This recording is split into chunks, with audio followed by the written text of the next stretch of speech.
कि ऐसा काम तो चीन और रशिया भी अमेरिका में नहीं कर सके जो इंडिया ने करने की कोशिश की है। देखिए, इंडिया तो इस पोजीशन में है कि वो कुछ कर सकते हैं।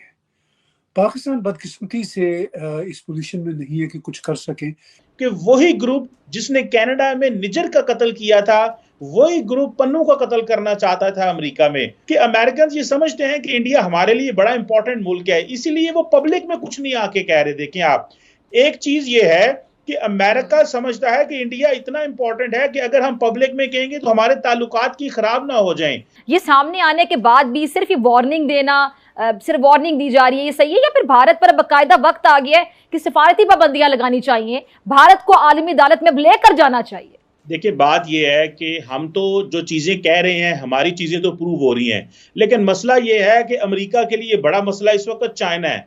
वो समझते हैं कि हम अगर आज इंडिया को जो है वो साइडलाइन करना शुरू कर दिया और इंडिया पे दबाव डालना शुरू कर दिया तो जो चीन है उसको कामयाबी मिल जाएगी। So for the sake of चीन को टफ टाइम देने के लिए और चीन का जो ग्लोबल राइज है उसको काउंटर करने के लिए वो समझते हैं कि एक बड़े मुल्क इंडिया की उन्हें जरूरत है। सो अगर आज यहाँ पे इंडिया की नेबरहुड में डॉक्टर साहब चीन ना होता तो इंडिया के लिए बड़े मुश्किलात होते। आज इंडिया जो बचा हुआ है और इंडिया के ऊपर पूरी दुनिया आ रही है, वो सिर्फ इसलिए आ रही है कि चीन की वजह से। आज इंडियन स्टूडेंट्स अमेरिकन यूनिवर्सिटियों में पढ़ रहे हैं। इंडिया की और कनाडा, इंडिया और यूएस की जो ट्रेड है तकरीबन $200 अरब की है, वो भी कम हो जाती अगर अमेरिका को ये पता चले कि हमारे एलाइज हमारे शहर मुल्क में घुस के हमारे लोगों को मार रहे हैं। ठीक है, आपको नहीं लगता वक्त आ गया है कि भारत को एक दहशतगर्द रियासत करार दे देना चाहिए? हमें एफएटीएफ में डाल के इतनी देर और हमारा जो है नुकसान किया गया डॉक्टर साहब। अगर तो अमेरिका जिस तरह बाकी ममालिक को कहता रहा, आज इंडिया को कहे और इंडियन डीप स्टेट रॉ के लोग जो national security adviser Ajit Doval के लिए काम करते थे, उनको कहे कि बंदे हमारे हवाले करें। मेरा नहीं ख्याल अमेरिका कहेगा। बाइडेन साहब की हुकूमत बड़ी कमजोर है डॉक्टर साहब, वो भी अगले साल इलेक्शन में है, बड़े घबराए हुए हैं। रशिया में यूक्रेन में मसले किए हैं, इजराइल मिडल ईस्ट में जंग शुरू हुई है, इधर चाइना कुछ कर दे सो अमेरिका से ये चीजें नहीं हो पाएंगी। अब इंडिया का जहां तक मामला है, इंडिया एक इमर्ज्ड इंडस्ट्रियलाइज कंट्री भी है, इमर्ज इकोनॉमी भी है। दुनिया की चौथी बड़ी तो वो इकोनॉमी बन चुके हैं and they are going towards third position. तो इंडिया का फिर जो अपना मोटो है हमेशा से, वो ये धरती हमारी फैमिली है, वो हमेशा रहा है मोटो। अच्छा, इंडिया देखिए, प्राइम मिनिस्टर नरेंद्र मोदी के बारे में वेस्टर्न वर्ल्ड का यही कहना होता है कि जी ये कोट अनकोट ये राइट विंग की गवर्नमेंट है, मगर प्राइम मिनिस्टर नरेंद्र मोदी कभी भी राइट विंग की गवर्नमेंट की तरह बिहेव नहीं करते। चाहे वर्ल्ड में पीस कीपिंग की बात हो तो भी वो बैलेंस होते हैं, चाहे ये इसके इकोलॉजी के मसले हों तो भी वो बैलेंस होते हैं, बल्कि वो जरूरत से ज्यादा बढ़ चढ़ के हिस्सा ले रहे होते हैं जी कि भाई ये इस धरती को हमने ठीक रखना है, इसमें हमने कम पोल्यूशन रखना है। मैं इंडिया आता जाता रहता हूँ तो मुझे तो वहां पे ऑनेस्टली प्लास्टिक ही नजर नहीं आता। किसी भी मैं दुकान पे जाता हूँ तो मुझे तो पेपर बैग्स मिलते हैं। मुझे किसी जगह पे भी मतलब ये सब प्लेटें जो होती हैं वो पत्तों से बनी हुई मिलती हैं। ठीक है, मतलब मैंने अगर पकौड़े भी खाए हैं इंडिया में, जलेबी भी खाई है, तो या तो वो केले के पत्तों से बनी हुई प्लेट होती थी या किसी और पत्तों से बनी होती थी।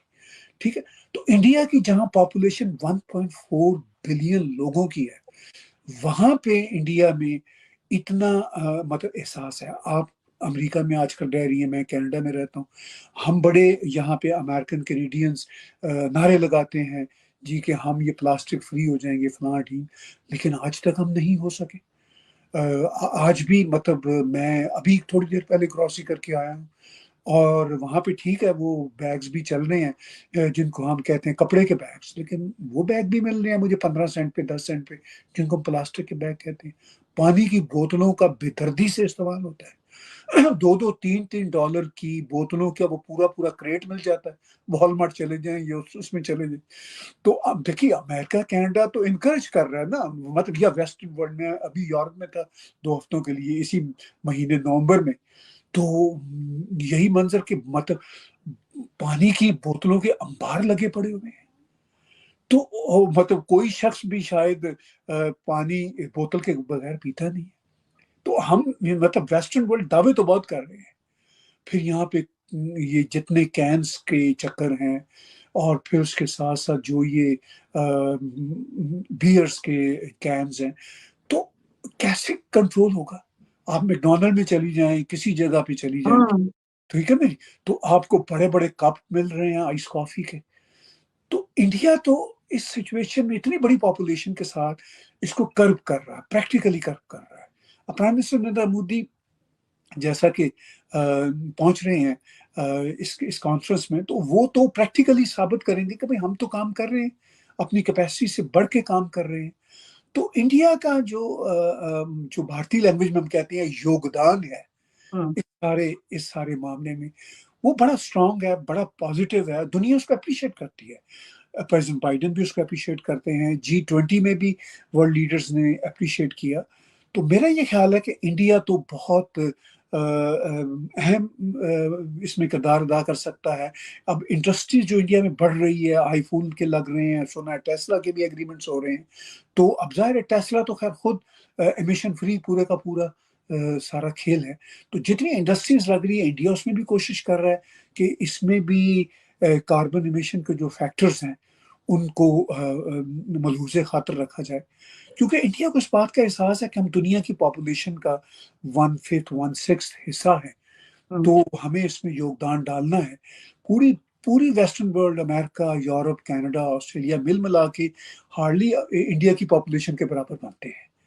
और आप देख लीजिए जितनी इंडस्ट्रीज वेस्टर्न वर्ल्ड में है, उसका तो अशर अशीर भी कहीं दुनिया में नहीं है। मेरी बात सुनने के लिए धन्यवाद। कृपया ऐसी रोमांचक समाचार समीक्षाओं के लिए हमारे चैनल को लाइक, शेयर और सब्सक्राइब करें। और जैसे ही हम कोई नई वीडियो पोस्ट करें, अगली नोटिफिकेशन के लिए बेल आइकॉन दबाएं।